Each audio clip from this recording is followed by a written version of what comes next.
Hi friends, welcome to our channel Bujji creation. ఎలా ఉన్నారు? అందరూ బాగున్నారా? నేనైతే చాలా బాగున్నాను. మీరు ఎలా ఉన్నారో కామెంట్ చేయండి. అండ్ అందరికీ పెద్ద హాయ్, గుడ్ మార్నింగ్ ఎవ్రీవాన్. ఇక ఈ వీడియో వచ్చేటప్పటికి మనం కాకమ్మ కథల్లో ఎప్పుడెప్పుడు అని ఎదురు చూస్తున్న తనూజ అండ్ ఇంటర్వ్యూ గురించి మాట్లాడుకుందాం. అండ్ కొన్ని విషయాలు ఇంటర్వ్యూలో కొన్ని మంచి విషయాలు ఉన్నాయి, వాటి గురించి చెప్తాను. అండ్ ఇంకొకటి వచ్చిందంటే తను కళ్యాణ్ పాట ఎప్పుడు రిలీజ్ అవ్వబోతుంది ఏంటి, నిన్న ఒక వార్త బయటకు వచ్చింది కదా, ఆ వార్త గురించి ఒక 2 విషయాలు, ముఖ్యమైన విషయాల గురించి మాట్లాడాలనుకుంటున్నాను. ఆ విషయాలు ఏమిటో ఈ 2 విషయాలు చెప్పినాక అవి చెప్తాను. వాటి గురించి అంటే నా ఒపీనియన్ చెప్తాననమాట. నా ఒపీనియన్ కాదు, మ్యూచువల్ ఫ్యాన్స్‌కి చాలా ఇంపార్టెంట్ అయిన విషయం. ఆ విషయాన్ని కూడా అందరూ వినండి అండ్ లాస్ట్ వరకు చూడండి. వీడియో వింటేనే కదా అర్థమవుతుంది. ఇంకా వీడియోలోకి వెళ్ళే ముందు చిన్న రిక్వెస్ట్ ఏంటంటే, వీడియో నచ్చితే లైక్ చేయండి అండ్ కొత్తగా చూస్తున్న వాళ్ళు సబ్స్క్రైబ్ చేసుకోండి. అండ్ మామూలుగా మన ఫాలోవర్స్ అయితే బెల్ ఐకాన్ ఆన్లో పెట్టుకోండి. నేను వీడియో పెట్టగానే మీ వరకు వచ్చేస్తుంది. ఇక వీడియోలోకి వెళ్ళిపోతే కాకమ్మ కథల్లో ఫస్ట్ ఎపిసోడ్కి సీజన్ 3కి మన కళ్యాణ్, డిమాండ్ పవన్ వచ్చారు. తర్వాత 5th ఎపిసోడ్కి తనూజ అండ్ రీతు వచ్చారు. చాలా అంటే చాలా బాగుంది నిజంగా. అసలు రీతు ఎక్కడుంటే అక్కడ అల్లరిగా చేస్తుంటుంది, అల్లరిగా ఉంటుంది అని అనిపించింది. కొన్ని దగ్గరలేమో సాంప్రదాయాన్ని శుద్ధపూసిని అన్నట్టుంది, కొన్ని దగ్గరలో మాత్రం బాగా అల్లరిగా ఉంది. ఇంకా తనూజ అయితే వేరే లెవెల్ హ్యాపీలో ఉంది. నిజంగా తనూజ కొన్ని చెప్పినప్పుడు నేను హార్ట్కి బాగా టచ్ అయింది. నాకైతే తన ఆరోగ్యం గురించి చెప్పినప్పుడు, నేను నాకు ఫేమ్ గురించి చెప్పు అన్నప్పుడు, నాకు ఫేమ్ అంత అవసరం లేదు, అంటే ఫేమ్ వద్దు అని చెప్పింది చూసారా. అంటే ఫేమ్ వస్తే తనకి ఎన్ని కష్టాలు ఉన్నాయి ఏంటి అనేది తన మాటల్లో క్లియర్ గా తెలిసింది నాకైతే. అంటే ఫేమ్ వస్తే ఇంకా మన పక్కనే ఫేమ్ వస్తే మనకి ఇష్టమైన పని చేయలేము అన్నట్టు రీతు ఒక పని చేసింది. కానీ అంటే ఫేమ్ వస్తే ముఖ్యమైన పర్సనల్ విషయాలు పబ్లిక్ అయిపోతాయి ఫేమ్ వస్తే అన్నట్టుగా తను చెప్పింది. కానీ తనుజ ఏంటంటే హెల్త్ పరంగా నేను చాలా కష్టాలు అనుభవించాను, ఒక్కదాన్నే అంబులెన్స్లో వెళ్ళాను. అంటే ఇలాంటివి వినడానికి మనం బిగ్ బాస్లో చూసినప్పుడే అనుకున్నాం తనకి హెల్త్ పరంగా చాలా ఇష్యూస్ ఉన్నాయి. అంటే చాలా చిన్న వయసులోనే ఇండస్ట్రీకి వచ్చింది అండ్ అమ్మ అంటే కుటుంబానికి దూరంగా ఉంది. అంటే చిన్న వయసులోనే అన్ని కష్టాలు అనుభవించింది అని అనిపించింది నాకు. ఆ ఒక్క బిట్లోనే నాకు అలా అనిపించింది అనమాట. మీకు ఎలా అనిపించిందో కామెంట్ చేయండి. ఒక్కటే హాస్పిటల్కి అంబులెన్స్లో వెళ్ళింది అన్నప్పుడు నాకు ఎంత ఆమె స్ట్రగుల్ అయ్యింది, ఎంత స్ట్రగుల్ పడింది అని అర్థమైంది. ఒక అమ్మాయి ఒక హాస్పిటల్కి బయటకు వెళ్ళాలంటేనే భయపడుతూ ఉంటుంది. అలాంటిది ఒక హాస్పిటల్కి తను ఒంటరిగా అంబులెన్స్లో వెళ్ళిందంటే తనకి హెల్త్ పరంగా ఎలాంటి అంటే ఇష్యూస్ ఉన్నాయి, బోలెడన్ని ఇష్యూస్ ఉన్నాయని తనే చెప్పింది. నేనంతా స్ట్రగుల్ పడ్డాను కాబట్టి నేను ఇప్పుడు ఈ పొజిషన్లో ఉన్నానని చెప్పింది. అంటే కష్టపడితే ఫలితం ఎప్పుడైనా ఉంటుంది, మనం కష్టపడకుండా ఫలితం రావాలంటే అది రాదు అని తను ఇండైరెక్ట్గా చెప్పింది. నాకైతే చాలా బాగా నచ్చింది. ఇంకా రీతు డిమాండ్ పవన్ ఫ్యాన్స్ అయితే అంటే వాళ్ళ కల్ట్ ఫ్యాన్స్ కానీ వాళ్ళ మ్యూచువల్ ఫ్యాన్స్ కానీ చాలా హ్యాపీగా ఉంటారనిపించింది నాకైతే. ఎందుకంటే అసలు ఏది దాచరు, ఏది ఉండదు, నాకు ఇష్టం అని దేవుడు కలిపిన బంధం. అంటే ఇప్పుడు డిమాండ్ పవన్ ఫోటో అట్లానే ఉంచుతారు, కావాలని ఉంచుతారు. ఏం చేద్దాం, ఇది దేవుడు వేసిన బంధం అంటే అవును తప్పదు మరి అని క్లారిటీ ఇచ్చేస్తుంది చూడు రీతు. నిజంగా అంటే కొంతమంది ఓపెన్గా ఉంటారు, కొంతమంది ఓపెన్గా ఉండరు. ఆ ఓపెన్గా లేనప్పుడు కొంచెం ఏమనిపిస్తుంది అంటే వాళ్ళ పర్సనల్ లైఫ్ ఎందుకు ఓపెన్గా ఉండాలనేది వేరే విషయం. మా పర్సనల్ లైఫ్ మా ఇష్టం, మీరేంటి అనే విధంగా మాట్లాడచ్చు. అలాంటి మనం మాట్లాడడానికి హక్కు కూడా మనకి లేదు ఒకరి పర్సనల్ లైఫ్ గురించి. అంటే వాళ్ళు ఎలా అయినా ఉండనండి. అంటే రీతు వాళ్ళని చూసినప్పుడు అయితే నాకైతే చాలా హ్యాపీ అనిపిస్తుంది. డిమాండ్ పవన్ అలానే ఒక్కోసారి కొంచెం మోడర్న్ రిలేషన్ అంటాడు, ఏదో వాళ్ళది సంథింగ్ ఉంటుంది. కానీ ఎలా ఉంటుందంటే అల్లరల్లరిగా ఉంటుంది. అంటే డిమాండ్ పవన్ అంటాడు కదా బావ మర్దల సంబంధం అన్నట్టు, అలానే అనిపిస్తుంది నాకైతే బావ మర్దల సంబంధం. కానీ రీతు బిగ్ బాస్కి వెళ్ళినాక, తనూజతో ఫ్రెండ్షిప్ చేశాక, రీతు ఒకప్పుడు చాలా అంటే చాలా బ్యాడ్గా డ్రెస్సెస్ వేసేది, చాలా పొట్టిగా. కానీ ఇప్పుడు డిమాండ్ పవర్తో కలిసినాక, కళ్యాణ్ పరిచయం అయ్యాక, తనూజ పరిచయం అయ్యాక, వీళ్ళు ఈ 4 మెంబర్స్ ఫ్రెండ్షిప్ చేసినాక రీతులో చాలా చేంజ్ వచ్చిందని నాకు అనిపించింది. నిజంగా అంతకుముందు ఎలాంటి డ్రెస్సులు అయినా వేస్తాను అన్నట్టు ఉండేది. బట్ ఇప్పుడైతే చాలా అంటే చాలా బాగా వేసుకుంటుంది డ్రెస్సులు కూడా. మీరు పాత వీడియోస్ చూడండి, తన వీడియోస్ మన బిగ్ బాస్ వెళ్ళక ముందు వీడియోస్ చూడండి. తన డ్రెస్ సెన్స్ కానీ నాకు అంత నచ్చదు రీతు. అంటే కొంతమంది కోపం రావచ్చు, బట్ నాకు అప్పుడు నచ్చదు. బట్ బిగ్ బాస్ లో చూసినాక కొన్ని విధాలుగా నచ్చింది. ఇంకా తనూజతో ఫ్రెండ్షిప్ చేసినాక, అంటే మనం ఫ్రెండ్షిప్ చేస్తే ఒక వ్యక్తితో ఆటోమేటిక్ గా మనం 6 నెలలకి చేంజ్ అవుతాము, అటు ఇటు చేంజ్ అవుతాము. అలాంటప్పుడు అలా చేంజ్ అయిందని నేను అనుకుంటున్నాను. చాలా అంటే మనసులో ఏం పెట్టుకోకుండా, కల్మషం లేకుండా. నాకు రీతుని కళ్యాణ్ చూసినప్పుడు దగ్గరగా అనిపిస్తుంది. ఏంటంటే ఏది ఏదున్నా మనసులోంచి బయట మాట్లాడేస్తారు. ఏదున్నా మనసులో ఏది పెట్టుకోకుండా బయటికి మాట్లాడేస్తారు. వీళ్ళిద్దరైతే ఆ కోవకి చెందినోళ్ళు. ఇంకా డిమాండ్ పవన్ అండ్ తనూజ అయితే కొంచెం ఆలోచిస్తారు. కొంచెం రకంగా అంటే ఏది ఇక్కడ మాట్లాడొచ్చా లేదా? ఇక్కడ మాట్లాడకూడదా? అన్నట్టుగా ఆలోచిస్తారనమాట వాళ్ళిద్దరూ. నాకు కొన్ని సార్లు వీళ్ళ నలుగురిని చూస్తే చాలా అంటే మన ఫ్రెండ్స్ గ్యాంగ్ గుర్తొస్తదనమాట. మనకుంటారు కదా బెస్టీస్ వాళ్ళు అందరూ గుర్తొస్తుంటారనమాట. పెళ్లి కాకముందు వాళ్ళు గాని, స్కూల్ చదివేటప్పుడు గాని, ఇలాంటి వీళ్ళ నలుగురిని చూస్తున్నప్పుడు అలా గుర్తొస్తుంటది.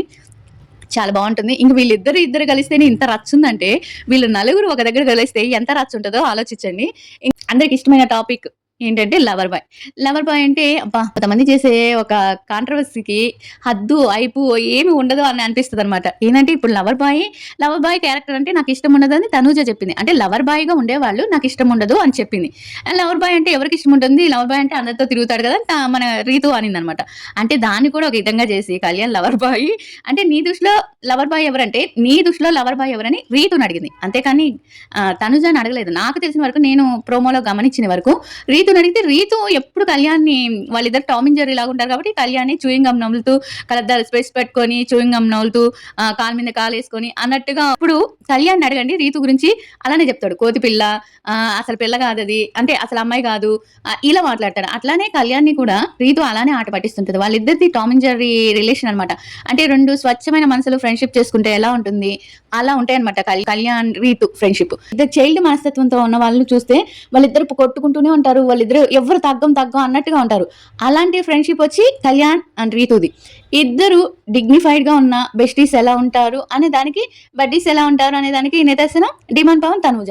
అంటే ఎంతవరకు ఉండాలి, ఏంటి, ఎంతవరకు మాట్లాడాలి అన్నట్టు ఉంటారనమాట. వీళ్ళిద్దరిది రిలేషన్ అలా ఉంటుందనమాట. అలా అనిపించింది నాకు నిజంగా ఒక అంటే చాలా అమాయకమైన ఫ్రెండ్‌షిప్ అంటారు కదా! అలా అనమాట. కళ్యాణ్ రీతుది ఫ్రెండ్‌షిప్ అలా ఉంటుంది. ఇప్పుడు లవర్ బాయ్ అంటే ఎత్తులో ఉన్నాడు 24, 25 ఆ ఏజ్‌లో లవర్ బాయ్ లాగే ఉంటారు ఎవరైనా. 30 వచ్చేసిందంటే కొంచెం తగ్గుతా ఉంటదనమాట. ఆ ఏజ్‌లో లవర్ బాయ్ లాగే ఉంటాడు. అంటే ప్రతి అమ్మాయికి క్రష్‌గా ఉంటాడు. ప్రతి ఒక్క అమ్మాయికి కళ్యాణ్‌ని చూస్తే ఒక రకమైన ఏంటి నందు ఇలా మాట్లాడుతున్నావు అంటారు కదా! అంటే అమ్మాయిలకి పెళ్లి కాని అమ్మాయిలకి, పెళ్ళైన అమ్మాయిలకి కాదు. పెళ్లి కాని అమ్మాయిలకి కొంచెం ఫీలింగ్స్ క్రష్ లాగా అలా అనిపిస్తుంటుంది కదా! అలా మేబీ అలా చూసి అంటే మన కళ్యాణ్ గారికి ఫ్యాన్ ఫాలోయింగ్ అమ్మాయిల ఫ్యాన్ ఫాలోయింగ్ మామూలుగా ఉండదు కదా! అలా ఉన్నప్పుడు ఇప్పుడు కళ్యాణ్‌కి ఎంత ఫాలోయింగ్ అన్నా కళ్యాణ్ మనసులో ఎవరొకరు ఉన్నారని తను క్లారిటీగా చెప్పేసాడు. తను క్లారిటీగా ఉన్నాడు తన విషయంలో. ఎవరనేది అది ఆయన పర్సనల్ విషయం. అది మనకి తెలియాల్సిన అవసరం లేదు. కొన్ని సార్లు తెలిస్తే బావుండనిపిస్తది కానీ, కొన్ని సార్లు అనిపిస్తది మనమే మన పర్సనల్ లైఫ్‌ని బయట పెట్టుకోలేం. ఎనక ముందు లేని వాళ్ళం మనమే మన పర్సనల్ లైఫ్‌ని బయటికి పెట్టాలంటే 100 ఆలోచిస్తాం. వాళ్ళెందుకు పెడతారులే అని అనిపిస్తది. బట్ మనకి క్లారిటీ అయితే ఇచ్చేసాడు. తను సింగిల్ కాదని ఇండైరెక్ట్‌గా చెప్పాడు. లేకపోతే నాకు క్లారిటీ అయితే ఉంది. తన లైఫ్‌లో ఎందుకంటే మనకి 'కుక్ విత్ జాతిరత్నాల్లో' కూడా మన హార్ట్‌లో ఉండేది నేను అన్నప్పుడు తను క్లారిటీ చెప్పేసాడు. నువ్వు కాదు వేరే వాళ్ళు అని. ఎవరో చెప్పమంటే ఆహా! చెప్పనుగా అంటాడు. అలా కొన్ని విషయాలు అంది ఇచ్చినట్టుగా అందిస్తాడనమాట. అంటే క్లారిటీ అంటే ఫుల్ క్లారిటీ ఇప్పుడు డిమాండ్ రీతులాగా ఫుల్ క్లారిటీ ఉండదు. మామూలుగా అందిచ్చినట్టు ఉంటుంది. అంటే డిమాండ్ పవన్ వచ్చి వేరే రకంగా అంటే అన్ని లోపల ఇప్పుడే బయటపడాలి. మనం ఎందుకు ఇప్పుడే బయటపడాలి? అన్నిటికి అంటే పోతుందిలే అన్నట్టు ఉంటారనమాట. అలా ఉంటారు వాళ్ళిద్దరూ. అలాంటి ఫ్రెండ్‌షిప్ వాళ్ళది. అట్లా మన కళ్యాణ్ గురించి లవర్ బాయ్ అన్నదానికి అది నిదర్శనం. తను అడిగింది. తను అడిగినప్పుడు రీతుని అడిగింది. లవర్ బాయ్ నీ దృష్టిలో లవర్ బాయ్ ఎవరంటే రీతు కరెక్ట్‌గానే చెప్పింది. కళ్యాణ్ అని చెప్పింది. కళ్యాణ్ అంటే లవర్ బాయ్ అంటే అందరితో తిరిగే వాళ్ళనే కాదు లవర్ బాయ్. ఎంతమంది ఎక్కువ లేడీస్ ఫ్యాన్స్ ఉంటారు. ఎంతమందికి క్రష్ ఉంటుంది తన మీద. అతని మీద ఎంతమందికి క్రష్ ఉంటుంది అనే దాన్ని లవర్ బాయ్ అంటారు. అంతేగాని వచ్చిన ప్రతి అమ్మాయితో తిరుగుతాడని ఇది కాదు లవర్ బాయ్ అంటే. ఇది కాదు లవర్ బాయ్ అంటే. ఒకవేళ తనుజకి నాకు లవర్ బాయ్ అంటే ఇష్టం ఉండదు అంటే అంటే లవర్ బాయ్ అనేది వేరే క్యారెక్టర్ కూడా ఉంటుంది. ఇప్పుడు లవర్ బాయ్ ఇమేజ్ వచ్చినాక చాలా మంది అమ్మాయిలతో రాసుకొని పూసుకొని తిరిగేస్తుంటాడు. మన కళ్యాణ్ అలా కాదు కదా! అమ్మాయిల జోలికే ఎళ్ళడు. ఎవరికైతే భయపడతాడో వాళ్ళ జోలికే ఎళ్తాడు. అదెవరో మనకు తెలీదు. ఓకే వదిలేసేయండి. చాలా అయితే ఆ స్టోరీ అల్లటం కానీ అయన్నీ చాలా ఫన్నీగా ఉండబోతున్నాయి. చాలా మందికి అంటే ఈ ఈ ఇంటర్వ్యూ ద్వారా అంటే ఇప్పుడు ఎప్పుడు ఇంటర్వ్యూ ఇవ్వలేదు. ఒక మూవీకి సంబంధించినట్టు గాని, లేకపోతే ఏదైనా ఒక షోకి వచ్చింది గాని తనూజ 'బిగ్ బాస్'కి వచ్చినాక ఫస్ట్ ఇంటర్వ్యూ అనుకుంటాను ఇది తనూజకి. 2, 3 తప్పించి పెద్దగా ఎక్కువ ఇంటర్వ్యూలు ఏం లేదు. మనకైతే నాకు క్లారిటీగా అర్థమైంది ఏంటంటే 1, 2, 3 సార్లు డ్రెస్ కోడ్ కరెక్ట్‌గా అంటే డ్రెస్ మ్యాచింగ్ చేసుకుంటారంటే అనుకోవచ్చు. బట్ ఇప్పుడు కూడా సేమ్ డిట్టో డిమాండ్ ఎలా ఏసుకొచ్చారో మన రీతు అలా వేసుకొచ్చింది, కళ్యాణ్ ఎలా వేసుకొచ్చాడు, తనుజ అలానే వేసుకొచ్చింది. కొంతమంది చెప్తారు కదా, ఎవరితో కలరు బ్లాక్ అంటే ఇష్టం, ఆ బ్లాక్ వేసుకోరావచ్చు కదా, ఫస్ట్ ఇంటర్వ్యూ కదా, వాళ్ళకి చెప్తున్నాను నేను. అలా డ్రెస్ వేసుకొచ్చింది. అంటే వీళ్ళు బెస్ట్, వీళ్ళు నలుగురు మాట్లాడుకుంటారు, ప్రతి ఇంటర్వ్యూకి వెళ్ళినప్పుడు మాట్లాడుకుంటారు, ప్రతి దానికి వచ్చినప్పుడు మాట్లాడుకుంటారు, డ్రెస్ గురించి మాట్లాడుకుంటారు, అన్నిటి గురించి మాట్లాడుకుంటారు, మనం చేసే ఎడిటింగ్ గురించి మాట్లాడుకుంటారు, మనం చేసే ఫ్యాన్ బాస్ గురించి మాట్లాడుకుంటారు, మనం చేసే ఓవర్ యాక్షన్ గురించి మాట్లాడుకుంటారు, అన్నిటి గురించి మాట్లాడుకుంటారు. బట్ వాళ్ళకి టైం వచ్చే వరకు ఒక్కొక్కటి రివీల్ చేస్తూ ఉంటారనమాట. అంతే సంగతి. ఇంకా పూజ అయితే ఇండస్ట్రీకి రాకూడదు అనుకునిందంట, బట్ తను వచ్చేసింది. అలా అయితే రీతు ఏమో నేను అది రాకూడదని ఎంత కోరుకుందో, నేను రావాలని అంత కోరుకున్నాను. మా నాన్న వాళ్ళు నాకు బాగా హెల్ప్ చేశారు. మా నాన్న లాంటి నాన్న ఉండటం ప్రతి ఒక్క అమ్మాయికి అదృష్టం. అలాంటి ఫాదర్స్ ఉన్న వాళ్ళు చాలా హ్యాపీగా ఉంటారన్నప్పుడు మన తనెవరు యాంకర్ ఉండి నన్ను అడాప్ట్ చేసుకోండి అన్నప్పుడు, తేజు ఉండి అడాప్ట్ చేసుకోండి అన్నప్పుడు, మా నాన్నగారు లేరండి ఇప్పుడు అడాప్ట్ చేసుకున్నాక అక్కడ కొంచెం తను ఎమోషనల్ అవుతుంది. వాళ్ళ నాన్న గురించి ఫస్ట్ నుంచి ఎమోషనల్, మనం బిగ్ బాస్ లో కూడా చూస్తుంటాం, ఎమోషనల్ అవుతుంది. తర్వాత వచ్చి కథ అది మనకి ఎలా అల్లుతారు అనేది ఎపిసోడ్ లో తెలుస్తుంది, ఎలా అల్లుతారు కథని. అంటే అది ఉంది కదా, హాస్యకి హద్దు ఉండాలి, ఏదో సంథింగ్ ఉంటుంది కదా, ఆ కథ ఎలా అల్లుతారు అనేది మన రీతు బాగా అల్లేస్తుందిలేండి.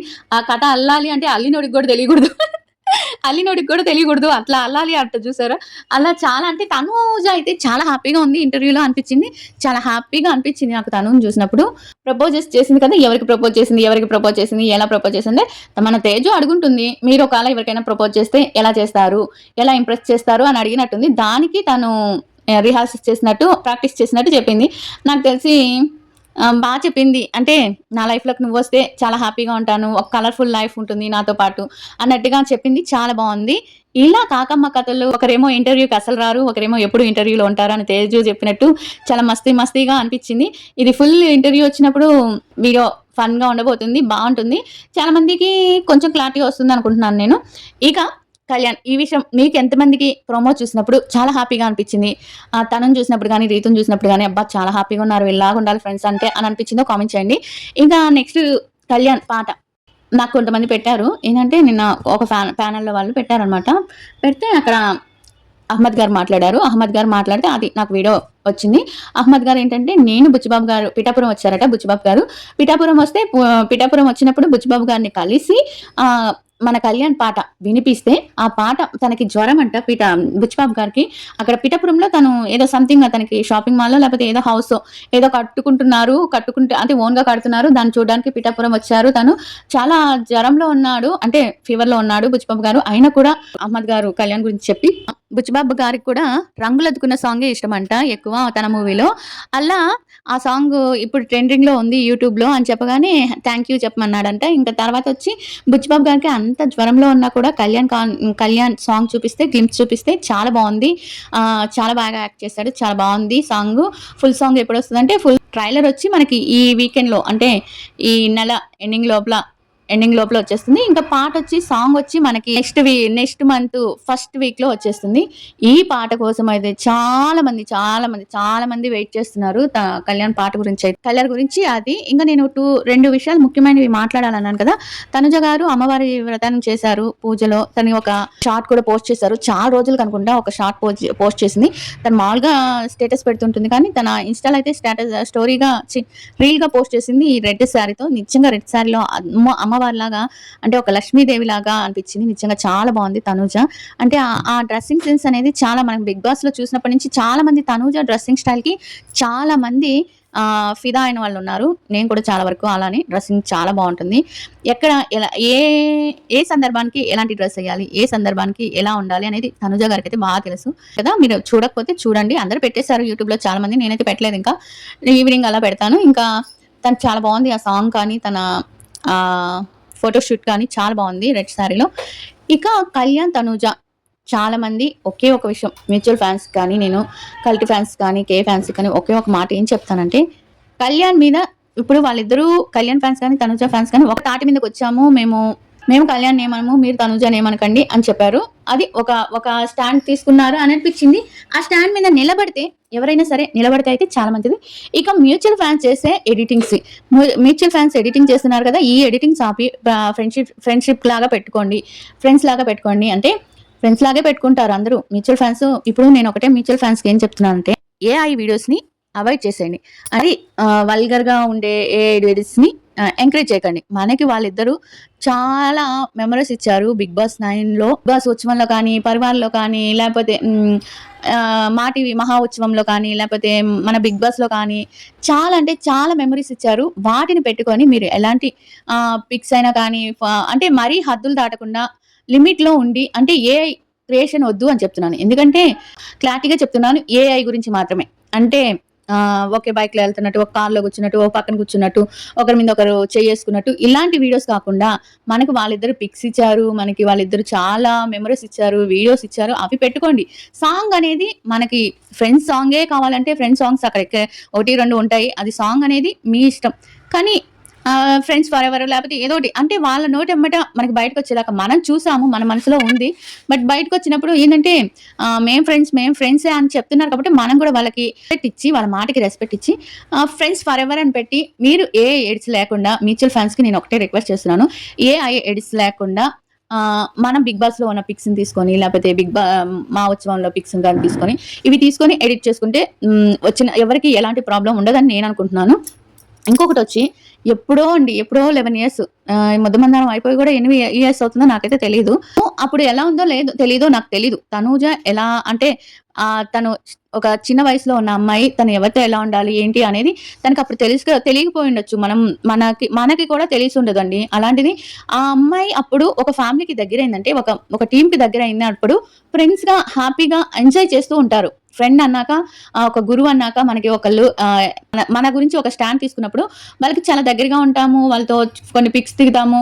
అయన్నీ ఉంటాయి. కానీ మీరు ఇప్పుడు ఎవరినో బ్యాట్ చేయాలని, ఎవరినో ఇది చేయాలని చెప్పి, ఎవరినో రెచ్చగొట్టాలని చెప్పి, ఎప్పుడో పోయిన పాత కాలం నాటి వీడియోస్ తీసుకొచ్చి ఇప్పుడు పెట్టకండి. ఎంత దారుణంగా తయారయ్యారంటే మీరు, అంత దారుణంగా తయారయ్యారు. ఆ పిక్స్ ఏంటి, ఆ పిల్లలు పెట్టడం ఏంటి, ఇద్దరు ఒక బాబుని ఎత్తుకున్నట్టు పెట్టడం ఏంటి, నాకైతే తనుజ గారిని ఎందుకంత డిగ్రేడ్ చేస్తున్నారో నాకు అర్థం కావట్లేదు.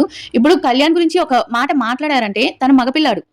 ఫ్యూచర్ కష్టమైద్దాం కానీ తన క్యారెక్టర్ పరంగా ఎలాంటి బ్యాడ్ నేమ్ రాదు. కానీ తనుజ ఒక ఆడపిల్ల. ఆడపిల్ల అయినప్పుడు మనం లైవ్‌లో చూసింది వేరు. మీరు ఎప్పుడో సీరియల్‌కి సంబంధించి అవి కూడా ఎప్పుడో అయిపోయిన ఒక పిక్స్ ఆ అమ్మాయి చిన్నతనంగా ఉన్నప్పుడు, అలా ఉన్నప్పుడు తీసుకొచ్చి ఇప్పుడు ఎడిటింగ్ చేసి పెడుతున్నారంటే మీరసలు ఏమనుకోవాలి మిమ్మల్ని నాకర్థం కావట్లేదు. వాటి ఎడిటింగ్ చేసినా వాటి కింద కామెంట్స్ చూస్తుంటే ఎంత దరిద్రంగా పెడుతున్నారంటే ప్లీజ్ ఇలాంటి వీడియోస్ చూసినా, ఏఐ వీడియోస్ చూసినా రిపోర్ట్ కొట్టండి. రిపోర్ట్ అనేది మన చేతిలో ఉన్న ఆయుధం. ఇప్పుడు యూట్యూబ్‌లో ఇంకెవరు ఏమి చేయలేరు అని యూట్యూబ్‌లో అంటే హద్దులు దాటితే చేస్తారు. కానీ అలాంటి వీడియోస్ చూసినప్పుడు ఏఐ ఎడిటింగ్ చూసినప్పుడు ఒక రిపోర్ట్ కొట్టేసేయండి. అంటే ఎక్కువ ఏఐ వీడియోస్ పెట్టే వాళ్ళంతా పెద్ద పెద్ద ఛానల్ వాళ్ళు కాదు. చిన్న ఇప్పుడిప్పుడే స్టార్ట్ అయిన ఛానల్ వాళ్ళు. మీరు రిపోర్ట్ కొడితే యూట్యూబ్ దాని అల్గారిథం మీకు తీసుకుంటుంది. అలాంటి రిపోర్ట్ కొట్టండి. అలాంటి వాళ్ళని రిపోర్ట్ చేయండి. అండ్ తనుజ గారు వచ్చి చెప్తారు ఎడిటింగ్స్ ఆపమని చెప్తారు అని చెప్పారు కొంతమంది. ఈ ప్యానెల్స్ ఏంటంటే కొన్ని ప్యానెల్స్ చాలా బాగా మాట్లాడుతున్నాయండి. అంటే నాకు ఆడియోస్ అన్నీ పంపిస్తుంటారు కదా! కొన్ని ఛానెల్స్ వాళ్ళు బాగా మాట్లాడతారు. కొన్ని ప్యానెల్స్ వాళ్ళు ఇదే పని రెచ్చగొట్టడం. వాళ్ళ ఫ్యాన్స్ వీళ్ళ ఫ్యాన్స్ వాళ్ళని. ఈ రెచ్చగొట్టుకోవడం తప్పించి ఈ ప్యానెల్స్‌లో ఏం పని లేదు. ఒకటో రెండో ప్యానెల్స్ అంతే చక్కగా మాట్లాడేది. మిగతా ప్యానెల్స్ ఏమి మాట్లాడవు. ఇంకా ఏఐ వీడియోస్ అయితే అవాయిడ్ చేయండి ప్లీజ్. వాటిని మాత్రం ఏఐ వీడియోస్ చూసినప్పుడు మీరు రిపోర్ట్ చేయండి. నేను చూసినప్పుడు కూడా నేను కూడా రిపోర్ట్ చేస్తున్నాను. ప్యానెల్స్ గురించి కూడా ప్యానెల్ వాళ్ళు కూడా మాట్లాడుతుంటారు కదా! వాటిని కూడా ఎంత అవాయిడ్ చేస్తే అంత మంచిది. హ్యాపీగా మన పని మనం చేసుకుంటూ అంటే ఎవరిని తిట్టుకోకుండా, ఎవరిని కించపరచకుండా వాళ్ళు బాగున్నారు కాబట్టి వాళ్ళతో పాటు మనం కూడా బాగుందాం. ఇంతే నేను కోరుకునేది.